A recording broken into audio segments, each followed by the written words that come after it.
করে জীবিকা নির্বাহ করছেন? না, এখানে কোনো আমার কোনো নাই। আমরা অনেক বিপদে আছি।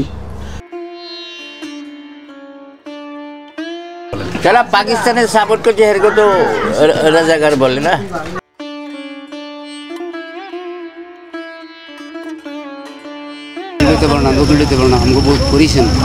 যদি কালকে আমি পাসপোর্ট বানাই তারি তো পরশু দিন আমি প্লেনের টিকিট কাটি। আমি রয়েছি রেহনামাবাদ এরিয়ার আয়শা মঞ্জিল। আমরা যদি দেশ স্বাধীন না হতাম তা আমরা না খেয়ে থাকতাম, জানেন। দেশে আজ থেকে 45 সাল हो गया ছেলে বাংলাদেশে। আমাদের পাকিস্তানে হক নাই, আমাদেরকে অন্য স্টাইলে দেখা যায়। রসমালাই, রসগোল্লা আর ঢাকা চমচম।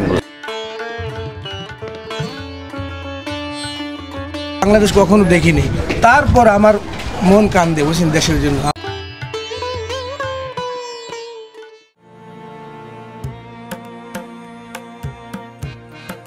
আসসালামু আলাইকুম প্রিয় ভিউয়ার্স, আজকে আমি চলে এসেছি করাচির রেহনামাবাদ এরিয়াতে।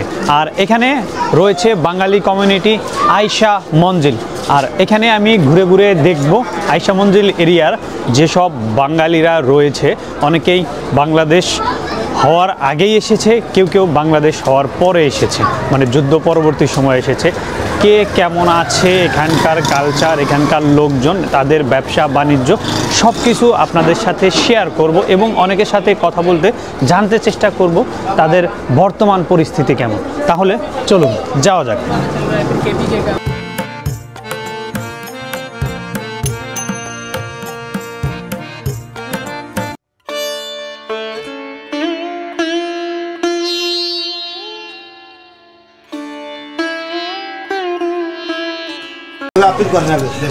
এটা হচ্ছে কাতল মাছ। কাতল মাছের দাম হচ্ছে 500 টাকা কিলো।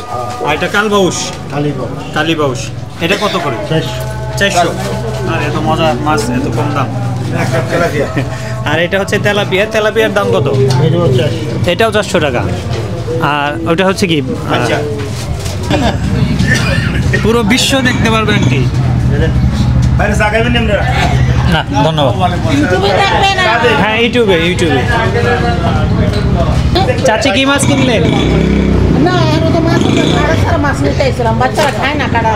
আচ্ছা আচ্ছা, 1982 সনে আসছি। তারপরে এই রেহমানাবাদ আয়শা মঞ্জিল এই পুরা জিন্দগি গুজারলাম। এখানেই থাকছেন? এখানে কি আপনার নিজস্ব ঘর নাকি এখানে আপনি ভাড়ায় থাকছেন? নিজস্ব ঘর। পরিবার পরিজন সবাই এখানে? সব। তখন কি পুরো পরিবার সহ আসছিলেন এখানে? নেই, এখানে এসে বিয়ে করেছেন? এই জায়গায় কি বাঙালি বিয়ে করেছেন নাকি পাকিস্তানি? বাঙালি বিয়ে করছি। আচ্ছা। এখানকার ডকুমেন্টস আমার যেমন শনাক্তি কার্ডের মধ্যে একটু গড়বড় আছে। গড়বড় কি, যেমন ওই পাসপোর্টের ভিতরে পাসপোর্ট বানাইতে গেছিলাম, ওই জায়গায় যেমন আমার পুরানা তসবিরে আমার কার্ড দিয়েছে। তো ওই ওই তসবিরে যেমন আমার ম্যাচ হইতেছে না, তারপরে এরা যেমন ব্লক করে দিয়েছে। আর এই আর জ্বালায় খাইবেন তো আপনারা। তো এখন ভাই অলাদ যাবই হয়েছে, ছেলে মেয়ে সবাইরে বিয়া শাদী এই জায়গায় দিয়েছি, করাইছি। এখন আমার এই জায়গায় জিন্দেগি আখেরি। যদি আপনি পাসপোর্ট করতে পারেন, বাংলাদেশে কখনো যাওয়ার ইচ্ছা আছে কিনা, বা সেখানকার আত্মীয় স্বজন কারোর সাথে? ভাই, যদি কালকে আমি পাসপোর্ট বানাই তারি তো পরশু দিন আমি প্লেনের টিকিট কাটি। কি কনাম না, আমার দেশের বাড়ি ঢাকা। ঢাকা কোথায়? ঢাকা কাশপুর। আত্মীয় স্বজন সবার সাথে যোগাযোগ আছে? সবার লোকের যোগাযোগ আছে।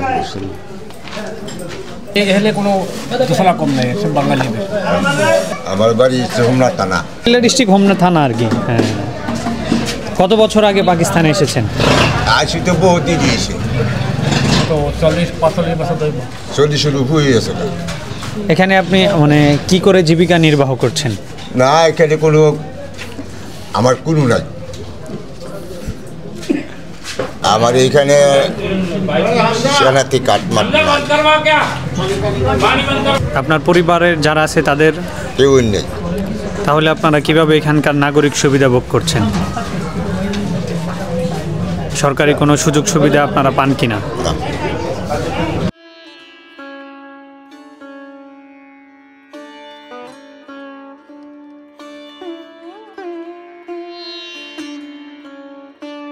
ওখানে বাবা আসি এই অবস্থা হই।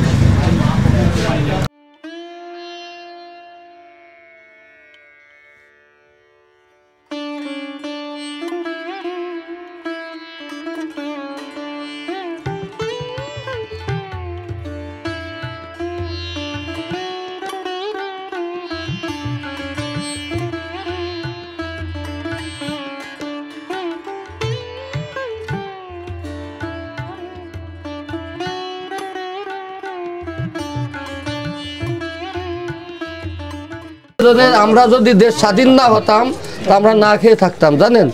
ওই সময় এরা বলতো যে আমরা যদি এখান থেকে চাইলাটা না পাঠাই তো বাঙালিরা না খেয়ে মরতো।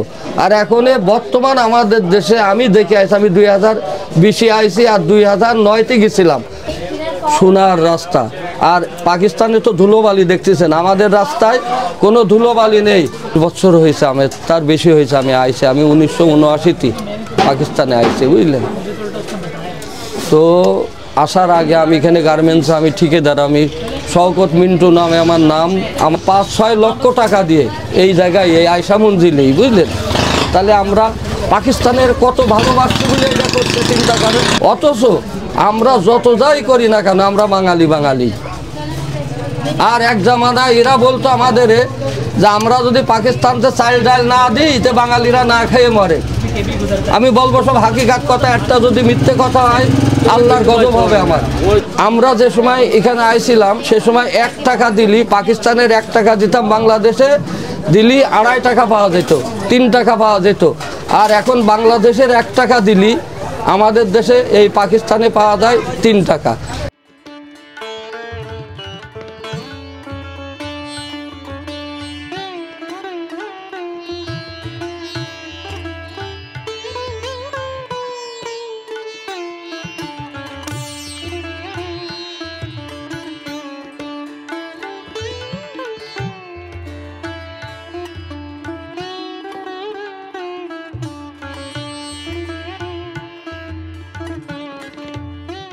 সালাম ভাই, আপনাকে সালাম।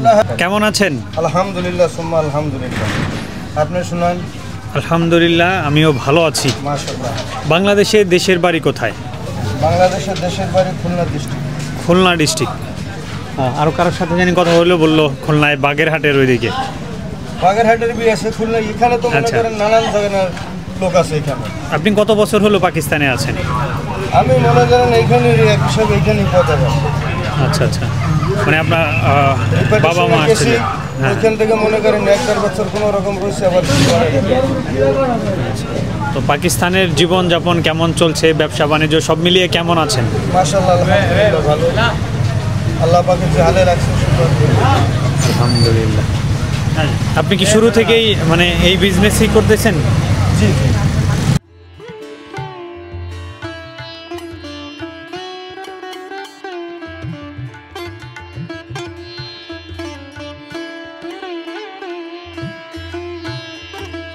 এখানে কি আপনাদের নিজস্ব বাড়ি নাকি ভাড়া থাকছেন? না, এখানে নিজস্ব বাড়ি। এই বাড়িগুলো আসলে কিভাবে হয়েছে? ধরেন যে যারা সেই সময় আসছে তারা কি এখানে জমি কিনে এই করছে নাকি সরকারিভাবে বরাদ্দকৃত ছিল? না, মনে করেন এখানে জমিন যেরকম জমিদার ছিল, বাংলাদেশে বলে জমিদার, এখানে বলে বাটেরা।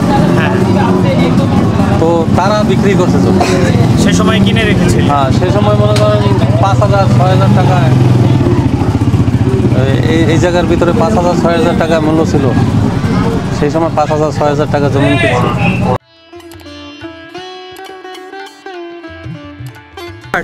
আমি রয়েছি রেহনামাবাদ এরিয়ার আয়শা মঞ্জিল। আয়শা মঞ্জিল, আর এখানে এক খালার সাথে কথা বলবো। আসসালামু আলাইকুম। ওয়ালাইকুম সালাম। কেমন আছেন? ভালো আছি। আপনি কতদিন আগে বাংলাদেশ থেকে এখানে এসেছিলেন? এই দেশে আজ থেকে 45 সাল हो गया। 45 বছর আগে আসছেন। আপনার পরিবার পরিজন সবাইকে নিয়ে সব এসেছিলেন? এখানে স্যার এক ছেলে বাংলাদেশে, এখন এক ছেলে বাংলাদেশে? গিরিক থেকে ধরা পড়ে অপর গেছে। ও, তার ডকুমেন্ট ছিল না পাকিস্তানে? আছে।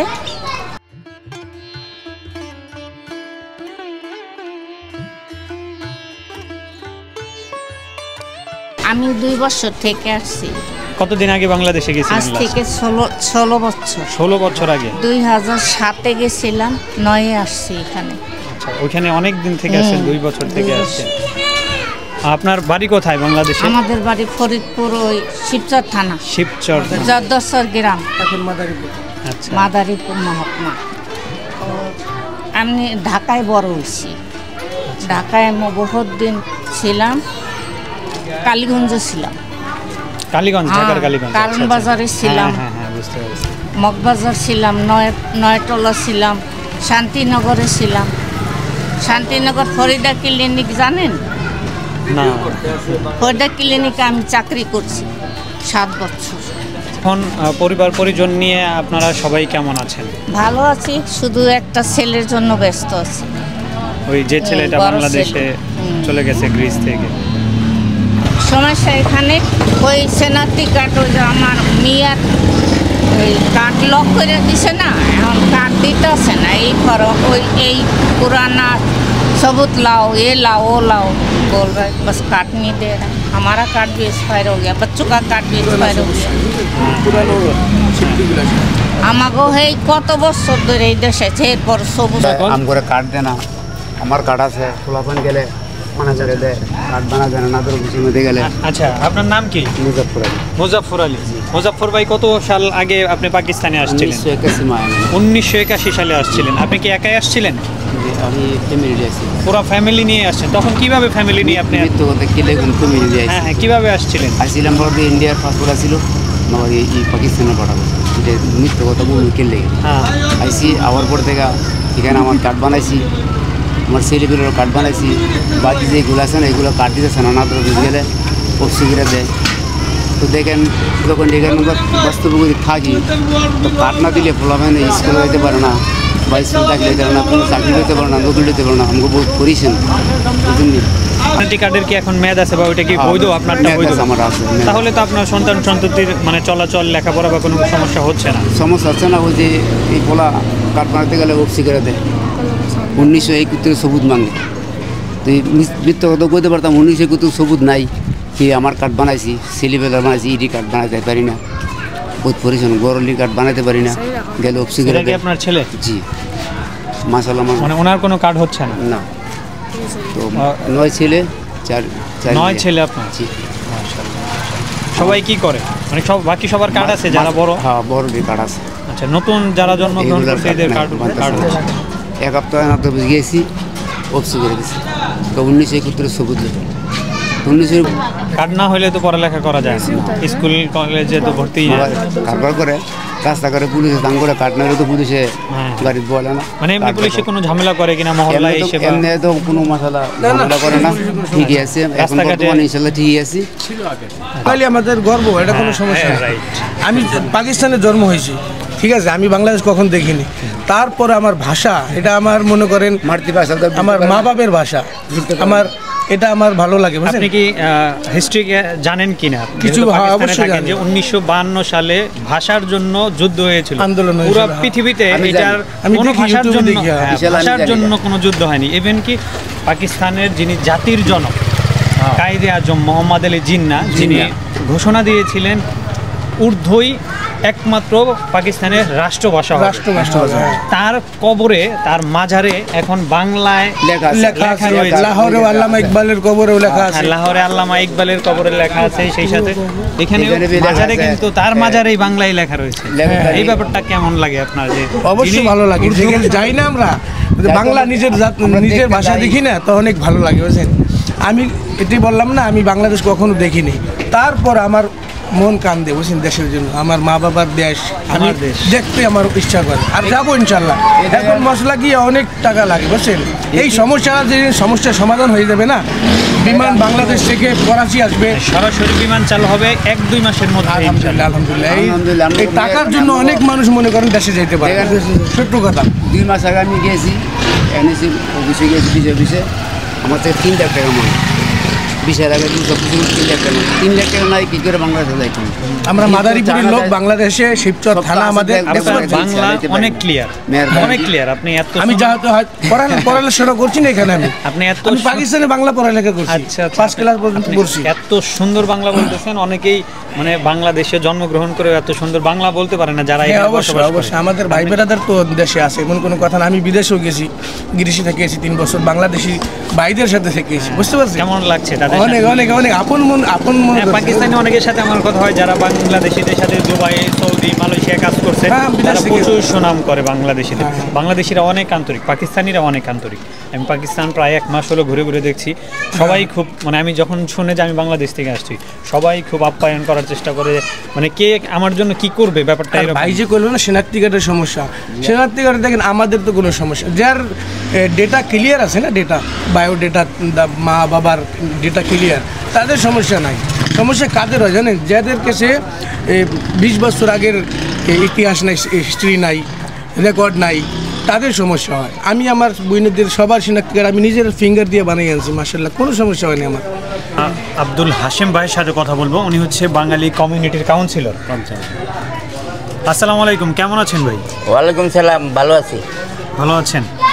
এখানে আয়েশা মঞ্জিল এরিয়াতে কতগুলো বাঙালির বসবাস, কতগুলো ঘর এখানে আছে? ঘর এখানে 10,000 বাঙালির এই আবাদি।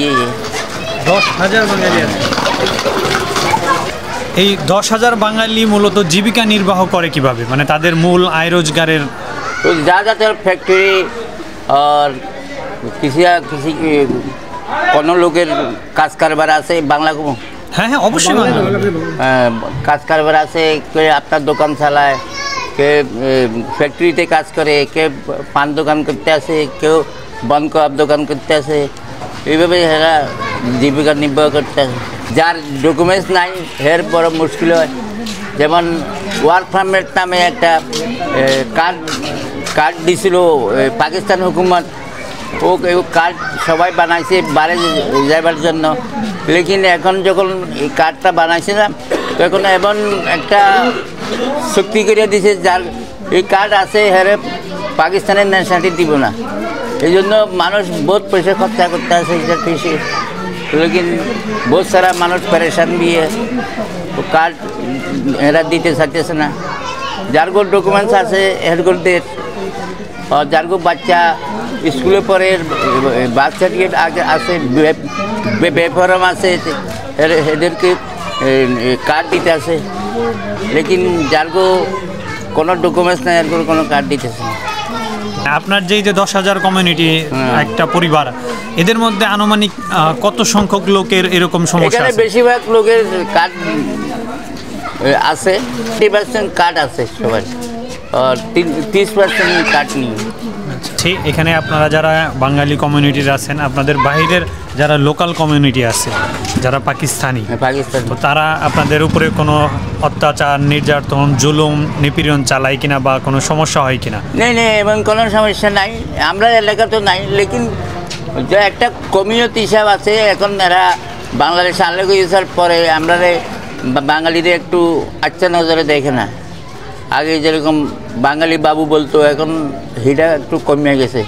এরা মাঝে এরা বাংলাদেশি, এরা বাংলাদেশ থেকে আসে, এই জন্য আমরা একটু, লেকিন এমন সমস্যা নাই। বহুত সারা পাকিস্তানি আমরা সাপোর্ট করে লোক যারা আছে বাংলাদেশিরা, আপনারা যারা পাকিস্তানের বাঙালিরা আছেন, তাদেরকে কি হিসাবে দেখে এটা কি জানেন?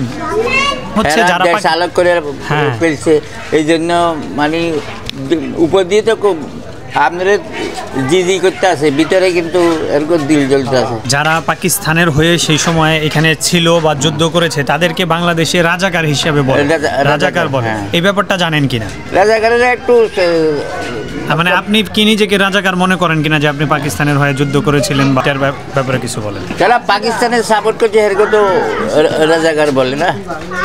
তো এমন কোনো কিছু নাই না, যেখানে এখানে বাঙালিরা আছে হেরা বলে আর কি এর রাজাকার, লেকিন হেরা জানে না যে রাজাকার কোন কি মশলা। তারা তো লোকালরা জানে না, মানে আপনারা জানেন কিনা? আমরা ভিতরে রাজাকার বহুত সারা দেখি বাংলাদেশের সাপোর্ট করে, আবার বহুত সারা লোকে দেখি রাজাকারের সাপোর্ট করে, সেই জন্য খামোশ থাকি আমরা সব।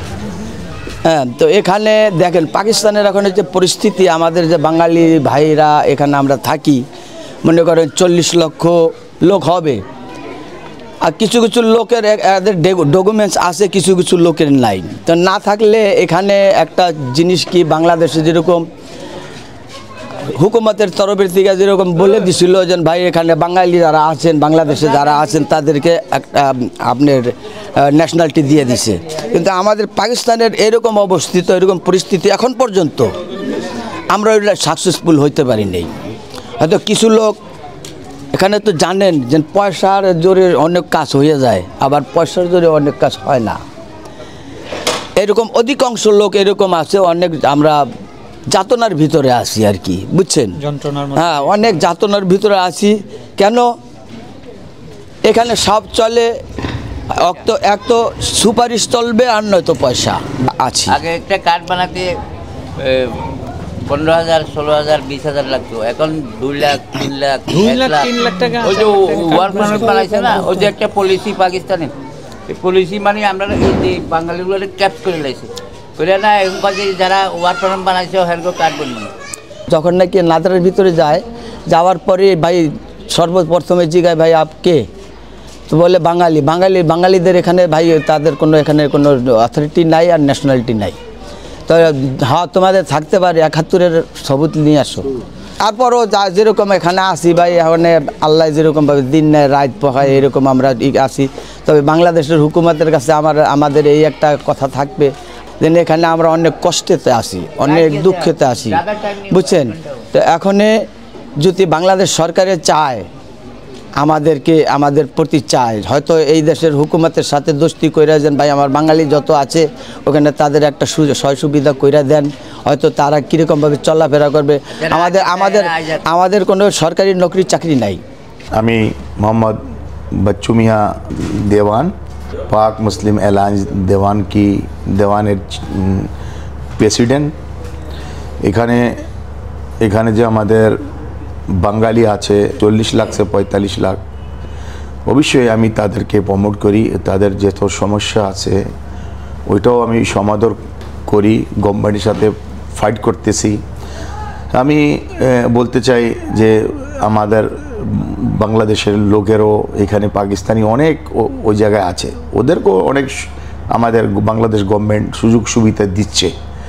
এখন যে আমরা যে পাকিস্তানে আছি 40 से 45 লক্ষ, কি অবস্থায় আছি, কি হালে আছি, অনেক বিরক্তে আছি আমরা। আমাদের নিয়ে পাকিস্তানি গভর্নমেন্ট অনেক টেনশন দিচ্ছে আমাদেরকে। এখানে পাঠান আছে, পাঞ্জাবি আছে, সিন্ধি আছে, বলুচ আছে, মাজার আছে, এমকুএম আছে, লোক আছে এই পাকিস্তানে, বাঙালিও আছে, তাই না? তাদের বরাবর আমাদের পাকিস্তানে হক নাই, আমাদেরকে অন্য স্টাইলে দেখা যায়। এখনো কি রিফিউজি হিসাবে আপনাদেরকে দেখে কিনা বাঙালি? অবশ্যই সমস্যায় আছি। এই সমস্যা সমাধান করার জন্য আমি যে বাঙালির 40-45 লক্ষ লোক নিয়ে সব জায়গায় ফাইট করতেছি। বললাম কি আমি সবার সাথে সাক্ষাৎ করছি, আর কাছে আমাদের বাঙালির কথা আমি রাখছি।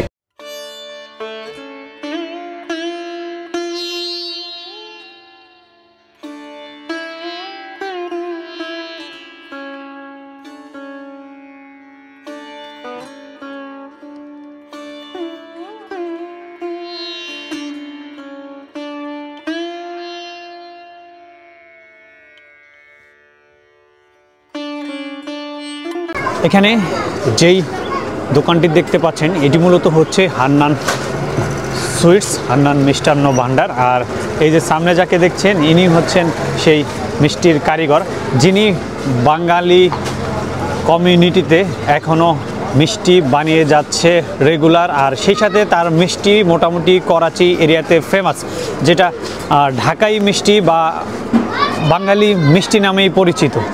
আমরা আজকে তার কাছ থেকে জানবো তিনি কতদিন হচ্ছে এই বিজনেস শুরু করেছে এবং তার মিষ্টির কি কি ক্যাটাগরি রয়েছে এবং কি কি মিষ্টি কিভাবে বানানো হচ্ছে। আমরা ভেতরে যাব। এখানে তো আমার জন্মই এখানে 1959 আমার পয়দা।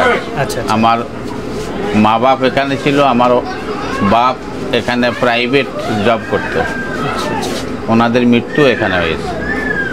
আপনি আসলে এখানে কি কি মিষ্টান্ন বানান? আমি এখানে মিষ্টি রসমালাই, রসগোল্লা আর চমচম আর এক ব্রাউনি কেতে, সেইটা হ্যাঁ, এটা হোয়াইট শুধু। এটা হচ্ছে সাদা চমচম। হ্যাঁ হ্যাঁ, ঢাকা চমচম। ঢাকা চমচম, হ্যাঁ। যে ঢাকা চমচম, এই সাদা চমচম এটা কত করে সেল করছেন? এটা এখন 1000 টাকা কিলো। 1000 টাকা কিলো। আর অন্যান্য আইটেমগুলো আপাতত নেই আর কি? সেগুলো এখন নাই, আজকেই বনবে। আচ্ছা আচ্ছা। হান্নান সুইটসের যিনি ওনার, তার সাথে তো আমরা কথা বলেছি, সেটা তো আপনারা দেখতেই পেলেন। আর এখানে যে ফেমাস ঢাকাই চমচম, যে ঢাকাই চমচমটা এখানে একদম বাঙালি ঘরানার চমচম, এটার টেস্ট কেমন হয় সেটা খেয়ে আপনাদেরকে জানাবো। যদিও পাকিস্তান বা বিভিন্ন দেশে যে মিষ্টান্নগুলো পাওয়া যায়, এগুলো বেসিক্যালি আমরা যে সব চমচমের সাথে বা মিষ্টান্নর সাথে পরিচিত, বাঙালিরা মিষ্টান্ন একটু বেশি খায় আর এদের মিষ্টান্ন আর আইটেমটাও অনেক বেশি। তবে পাকিস্তানে এসে বাঙালি মিষ্টি কেমন লাগে সেটা টেস্ট করে আপনাদেরকে জানাচ্ছি।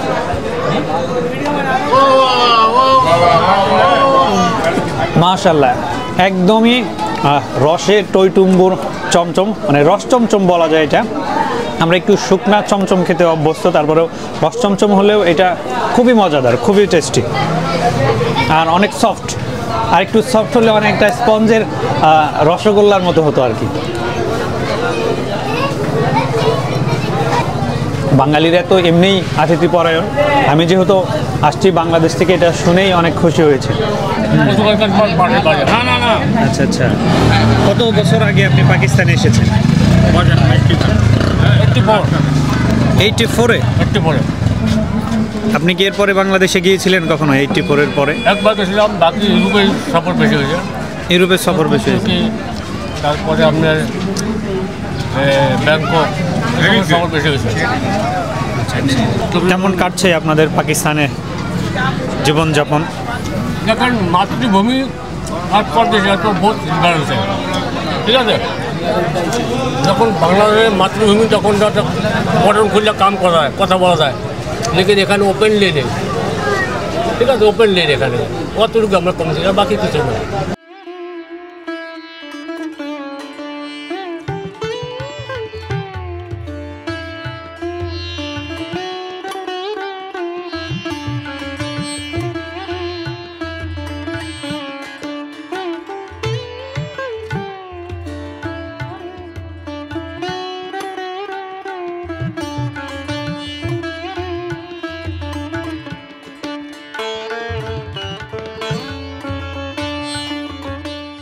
তো এখানে একটা জিনিস আমি ধরে রাখছি, বাংলা গান আগে আমি বাংলাদেশের থেকে বলতাম, ছোট ছিলাম তখন আমি এই জিনিসগুলো ভালোবাসতাম, বুঝছেন।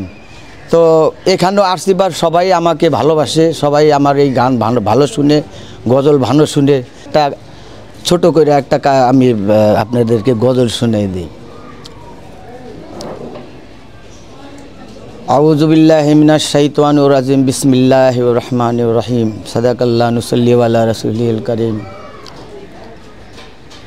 মুহাম্মদ মুস্তাফা সাল্লি আলা, তুমি দু জাহানের মালিক তরানেওয়ালা। মুহাম্মদ মুস্তাফা সাল্লি আলা, তুমি দু জাহানের মালিক তরানেওয়ালা। उम्मती उम्मती कहने वाला मोहम्मद मुस्तफ़ा সাল্লেওয়ালা তুমি দু জাহানের মালিক তরানেওয়ালা মুহাম্মদ মুস্তাফা সাল্লেওয়ালা তুমি দু জাহানের মালিক তরানেওয়ালা এমন দয়াল নবী আর হবে না সদাই নবীর জন্যে করেন ভাবনা এমন দয়াল নবী আর হবে না সদাই নবীর জন্যে করেন ভাবনা বলবে আমার উম্মতের গুনাহ মাফ করেন মওলা মুহাম্মদ মুস্তাফা সাল্লেওয়ালা তুমি দু জাহানের মালিক তরানেওয়ালা মাশাআল্লাহ মাশাআল্লাহ।